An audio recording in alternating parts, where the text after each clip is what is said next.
À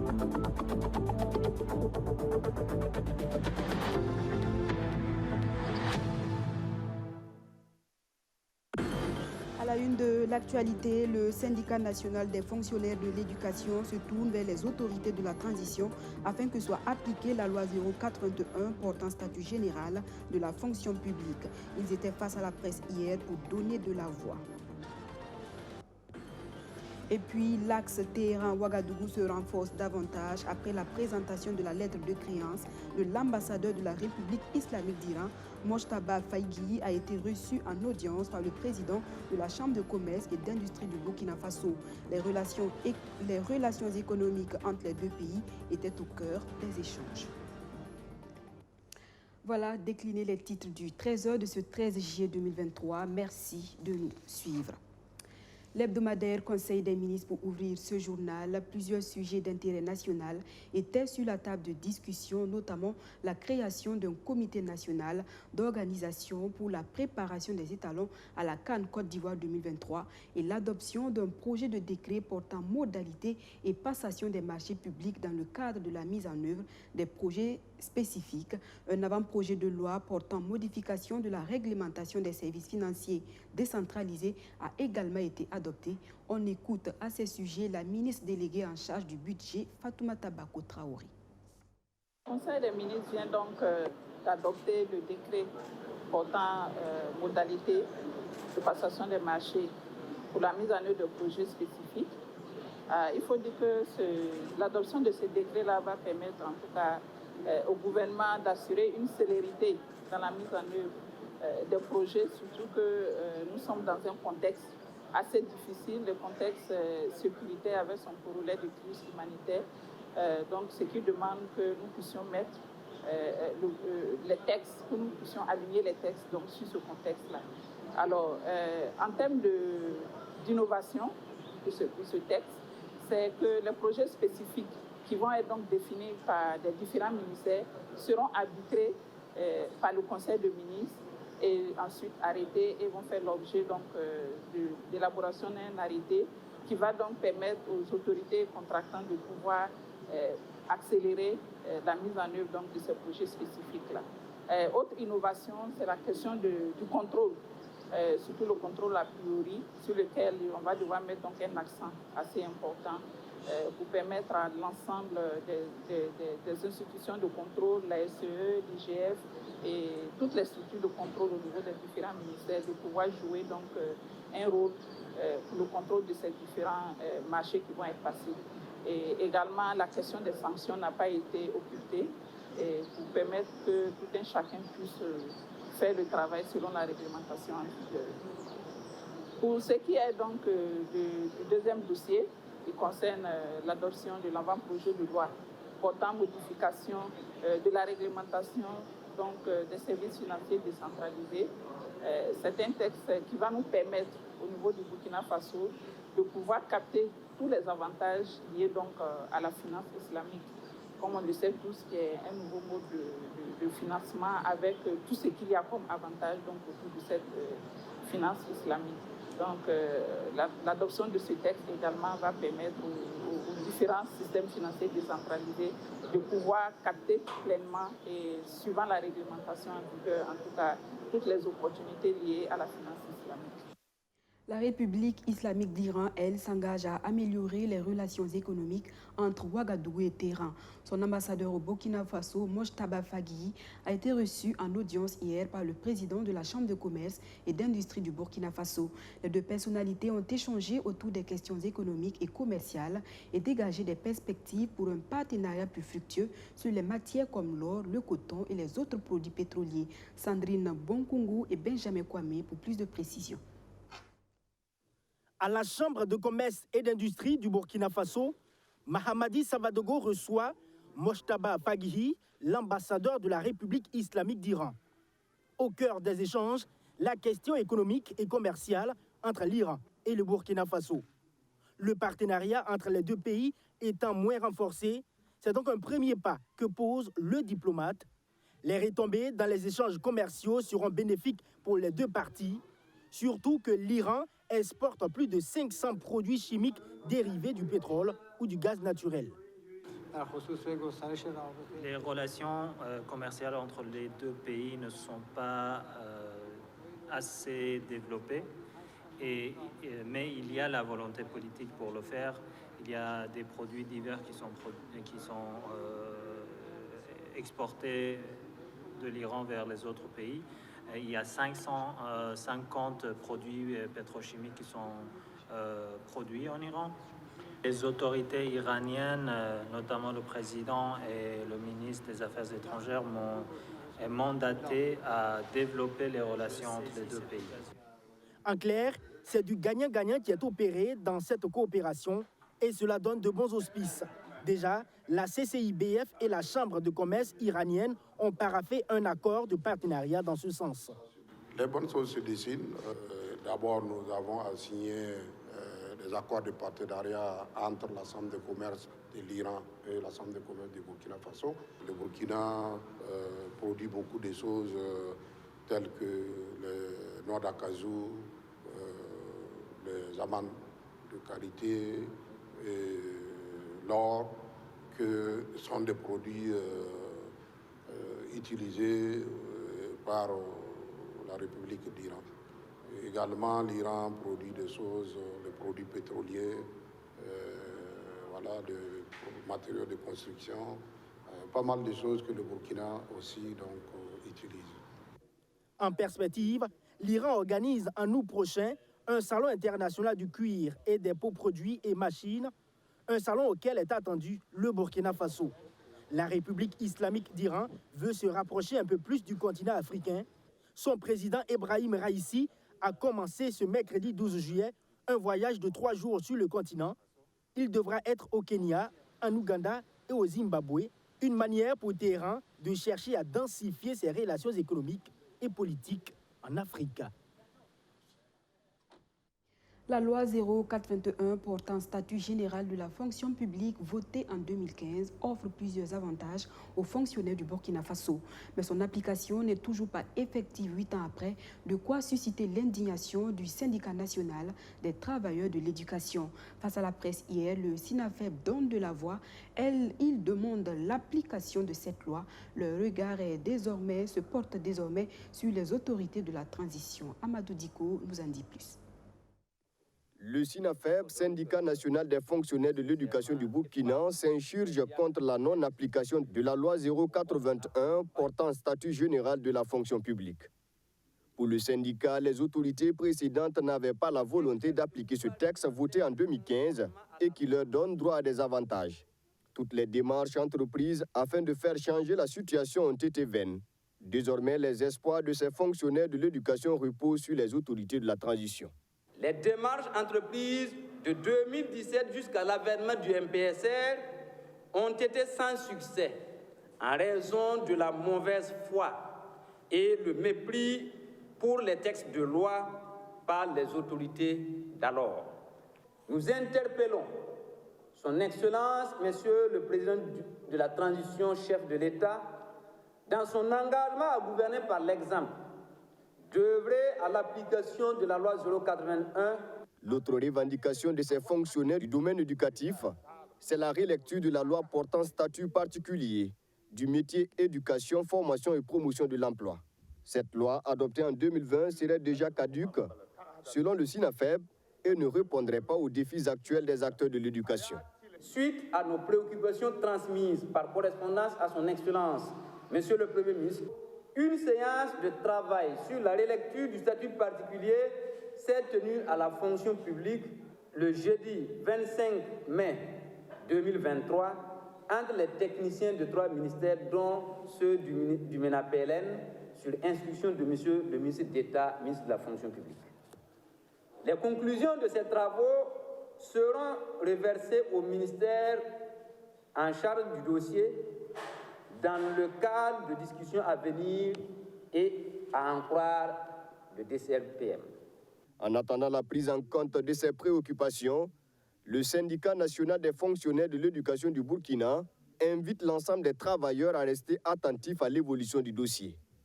La structure dit réaffirmer son soutien à la transition dans sa dynamique de reconquête du territoire national et la refondation de l'État. Le 11 juillet dernier, le Burkina Faso, à l'instar des autres pays du monde, célébrait la journée de la population.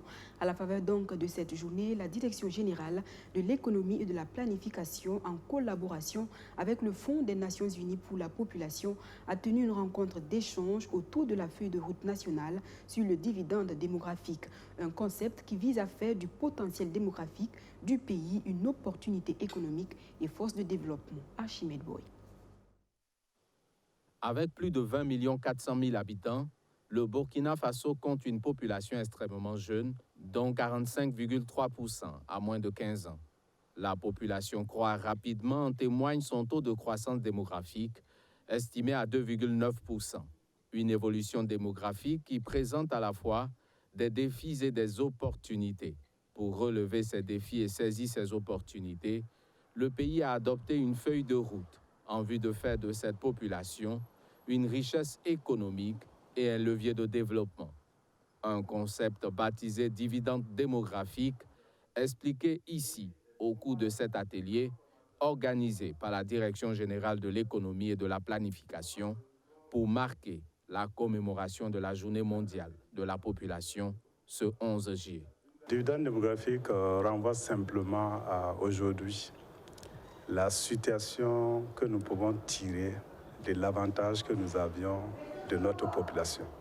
Cette population que nous la connaissons assez jeune et cette population qui est en frange assez importante de femmes peut être une grande opportunité pour nous. Alors, toute la stratégie aujourd'hui du Burkina, tout comme de l'Union africaine, est de tenter de capter effectivement ce dividende démographique. Donc, c'est vraiment les avantages qu'on peut tirer de la population à l'état actuel de notre pays. Pour accélérer cette capture du dividende démographique, le Burkina Faso a choisi d'investir dans des secteurs clés tels l'éducation, l'emploi des jeunes, l'autonomisation des femmes et la santé. Si je parle le cas de la santé, à partir du ministère en charge de la santé, l'hygiène publique aujourd'hui, beaucoup de choses se font avec l'accompagnement des différents partenaires, ainsi de suite. Donc, les acteurs que nous voulons toucher pour cette série-là, ce n'est qu'une série, en entendant les autres. C'est véritablement un accompagnement que nous voulons, qu'ils soient nos ambassadeurs pour nous accompagner, afin que nous allons sûrement vers une capture, comme je l'ai dit, de dividendes démographiques. Cette initiative bénéficie du soutien financier de l'UNFPA, le Fonds des Nations unies pour la population. Et à l'issue de ces échanges, ces acteurs s'engagent à œuvrer pour zéro décès maternel évitable, zéro besoin non satisfait en planification familiale et zéro violence basée sur le genre. Les personnes atteintes d'albinisme, elles, luttent depuis 2019 pour leur inclusion sociale et ce, à travers une semaine dédiée à leur cause. Dénommée Albi Week, elle se tiendra du 12 au 16 juillet 2023 autour du thème « L'inclusion est la force ». L'initiative est portée par l'Association des femmes albinos du Burkina Faso. Sandrine Zougouli. Au Burkina Faso, des personnes atteintes d'albinisme s'organisent pour leur inclusion au sein de la société. Pour y parvenir chaque année, depuis 2019, elles tiennent une activité dénommée Albi Week. Même si aujourd'hui le gouvernement entreprend des actions pour soutenir cette couche sociale, de gros efforts restent cependant à faire en termes d'inclusion selon l'Association des femmes albinos du Burkina. Il y a encore beaucoup à faire et là, ce n'est pas seulement au niveau des personnes atteintes d'albinisme seulement, mais puisque les personnes atteintes d'albinisme font partie du grand groupe des personnes handicapées, alors on dirait qu'il y a beaucoup de choses qui sont faites par notre État, par les partenaires, mais il reste également encore beaucoup à faire. Parce que jusqu'à là, les personnes atteintes d'albinisme ont vraiment des difficultés. Aujourd'hui, on va dire qu'il y a une carte d'invalidité qui, si c'était totalement appliquée, pouvait soulager les personnes handicapées de façon générale et plus particulièrement les personnes albinos. Mais jusqu'à là, beaucoup, en tout cas, des Burkinabés ne connaissent pas la carte. Alors, jusqu'à là, donc, il reste encore beaucoup de choses à faire pour une inclusion effective des personnes handicapées au Burkina et particulièrement les personnes albinos. L'inclusion est la force. C'est le thème choisi pour cette 5e édition de Albi Week. Un thème qui montre l'engagement et la détermination de cette organisation à aller au bout de la lutte. Vivre avec l'albinisme n'est pas une fatalité, estime la responsable de la Commission nationale des droits humains. Ils apportent leur part dans le développement de ce pays et nous sommes engagés aux côtés de l'association. Et ici, nous voulons tout simplement rassurer les personnes albinos que la Commission nationale des droits humains qui se bat pour toute personne handicapée sera toujours à leur côté et pourra toujours écouter tout ce qu'il y a comme difficulté et pourra porter vraiment un grand plaidoyer à leur faveur. Le gouvernement veut aussi protéger ces personnes vulnérables et faire valoir leurs droits. Mais en attendant, il faut mettre fin à la stigmatisation. Nous œuvrons à ce que personne ne soit laissé de côté. Donc, chaque fois qu'on parle de personnes handicapées, chaque fois qu'on parle de personnes vulnérables, en tout cas, nous sommes là pour faire ce que nous devons faire, pour que chacun puisse s'épanouir dans notre pays, pour que chacun puisse voir ses besoins pris en compte pour un Burkina Faso plus inclusif, plus juste et équitable. Pour ce 5e rendez-vous, plusieurs activités sont au programme. Des visites médicales, des panels sur l'albinisme en passant par un reboisement. Albi Week 2023, c'est une semaine pour plaider la cause des albinos au Burkina Faso. Une initiative soutenue par la fondation Slamazone. Dans la page culture, après le Brésil, c'est en Corée du Sud que la chorale Vox Christi est allée défendre les couleurs du drapeau national à la compétition internationale des chants chorales qui est à sa 12e édition. 324 chorales issues de 46 pays se disputent le trophée. Le résumé du passage de la délégation du Burkina Faso en son et en images avec notre envoyé spécial au pays du matin calme, Roméo Kueta. Gangneok, ville située à l'est de la Corée du Sud, à environ 170 km de Séoul, la capitale.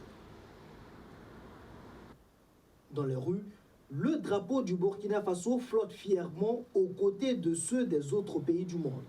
C'est ici la ville hôte de la 12e édition des World Chorus Games, un festival considéré comme la Coupe du monde du chant choral. Près de 146 groupes venus d'une quarantaine de pays prennent part à la compétition dans différentes catégories.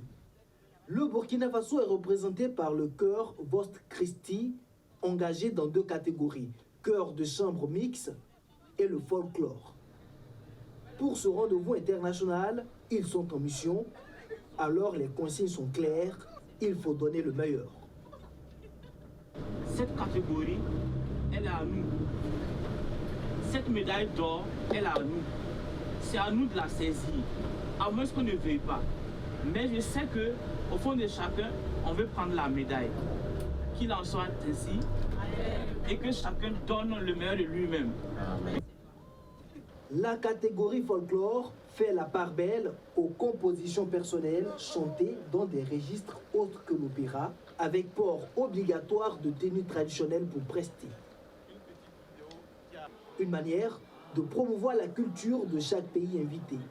Les Burkinabés en ont profité pour présenter leur pays dans toute sa diversité. Chapeau de saponné, faso d'Anfani, collier d'arachide bissa, tenupeul, basin et autres tissus traditionnels du terroir. La rythmique et la danse warba tout aussi identitaires.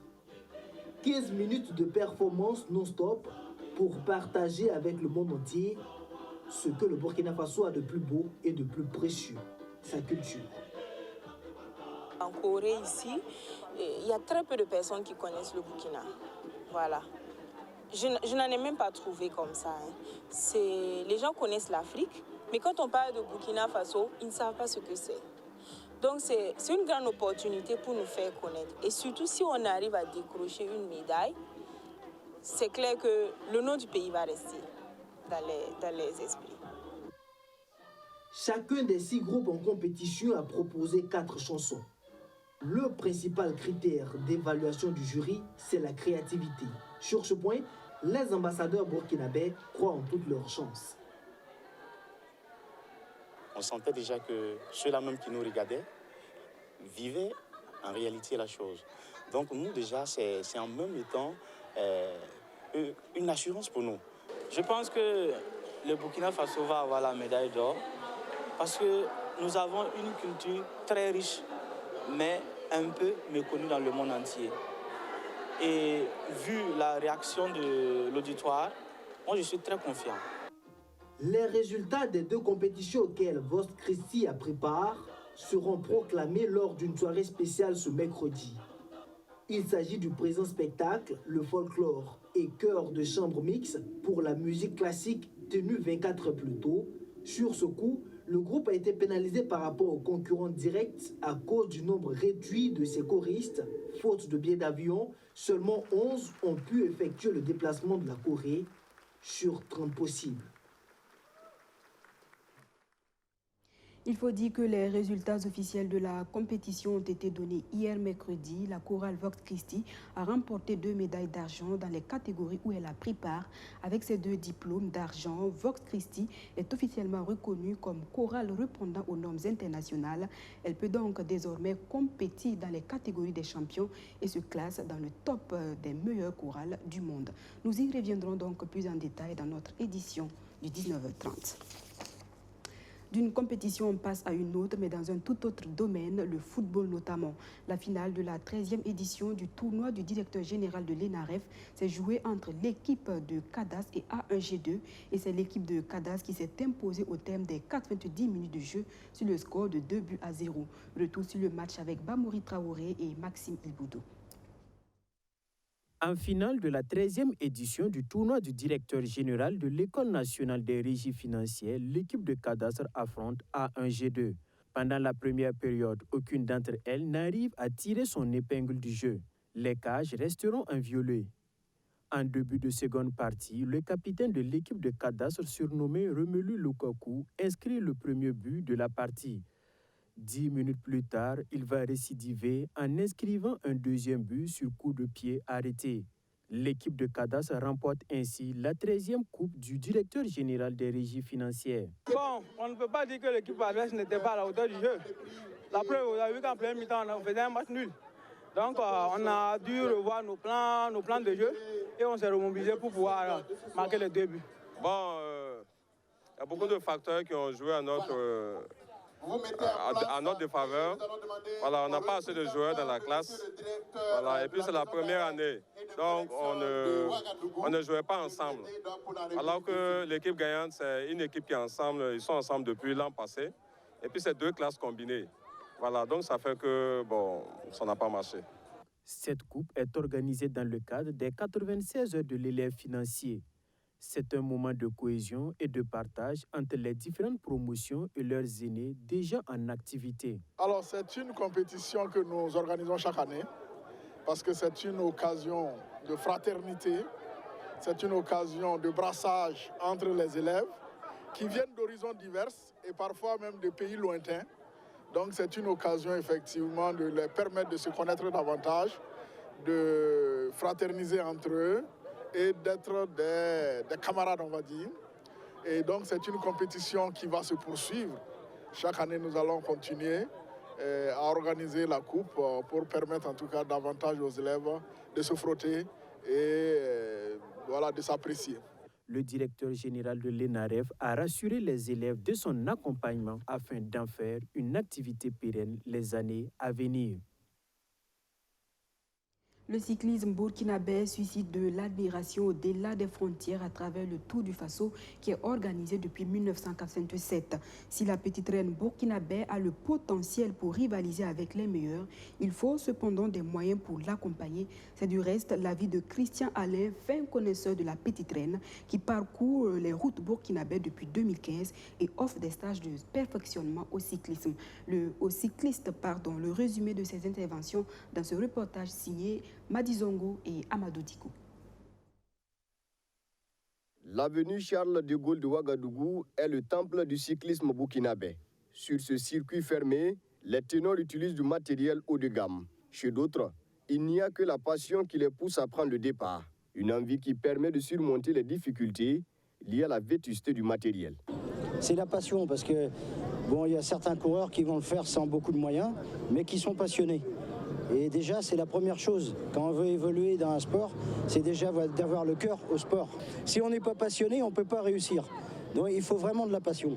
La passion, du courage, de la discipline de la discipline alimentaire.